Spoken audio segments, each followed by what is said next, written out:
കനത്ത മഞ്ഞ് മൂടിയ ഗ്രാമീണ പശ്ചാത്തലത്തിൽ കട്ടിയുള്ള കമ്പിളി വസ്ത്രങ്ങളും അലങ്കൃതമായ വർണ്ണങ്ങളിലുള്ള മേലങ്കികളും ധരിച്ച് മുഖം കടും ചുവപ്പ് തുണി കൊണ്ട് പൂർണ്ണമായി മറച്ച് കൈകളിൽ ഗ്ലൗസുകൾ അണിഞ്ഞ് ഡ്രമ്മിലേക്ക് മദ്യമൊഴിക്കുന്ന ഏതാനും പേർ. കഴിഞ്ഞ ദിവസങ്ങളിൽ സോഷ്യൽ മീഡിയയിൽ വൈറലായ ഒരു കൂട്ടം ചിത്രങ്ങൾ ലോകമെമ്പാടുമുള്ള കാഴ്ചക്കാരിൽ കൗതുകമുണർത്തി.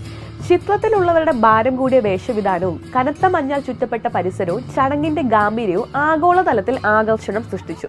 ഈ ചിത്രങ്ങൾ ആഗോളതലത്തിൽ ശ്രദ്ധ നേടിയതോടെ സമാനമായ ശൈലിയിലുള്ള കൂടുതൽ ചിത്രങ്ങളും വീഡിയോകളും സോഷ്യൽ മീഡിയ പ്ലാറ്റ്ഫോമുകളിൽ വൈറലായി.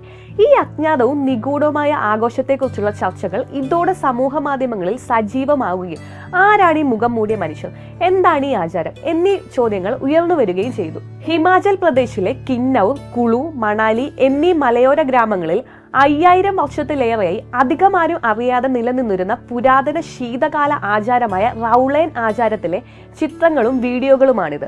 ഈ ചിത്രങ്ങൾക്ക് പിന്നിലുള്ളത് റൗളേൻ ആചാരമാണെന്നതാണ് സോഷ്യൽ മീഡിയയിലെ ചോദ്യങ്ങൾക്കുള്ള ഉത്തരം എന്ന് തന്നെ പറയാം.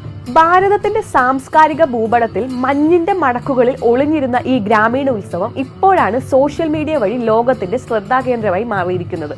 കൊയ്ത്തു കഴിഞ്ഞ ശൈത്യകാലത്ത് ഗ്രാമീണരും ഗോത്രവർഗക്കാരും ഒരുമിച്ച് കൂടുന്ന ഈ ഉത്സവം ക്ഷേത്ര ആചാരങ്ങൾ, ഹൃദയസ്പർശിയായ നാടൻ പാട്ടുകൾ, സാമൂഹിക പാരമ്പര്യങ്ങൾ എന്നിവയുടെ മനോഹരമായ സംഗമമാണ്. കിന്നൌർ സംസ്കാരത്തിന്റെ ഹൃദയഭാഗമാണിത്.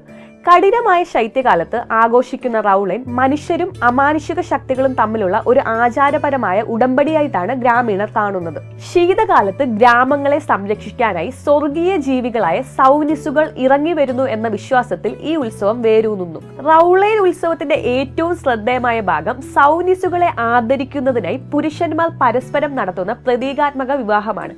ഈ ചടങ്ങിൽ ഒരാൾ വരനായ റൗളയാകുന്നു, മറ്റേയാൾ വധുവായ റൗളേനാകുന്നു. ഈ തിരഞ്ഞെടുക്കപ്പെട്ട പുരുഷന്മാർ മുഖം മൂടികളും പരമ്പരാഗത വസ്ത്രങ്ങളും ആഭരണങ്ങളും ധരിച്ച് നാഗിൻ നാരായൺ ക്ഷേത്രത്തിൽ വെച്ച് സാവധാനത്തിലുള്ള ഒരു നൃത്തം അവതരിപ്പിക്കുന്നു.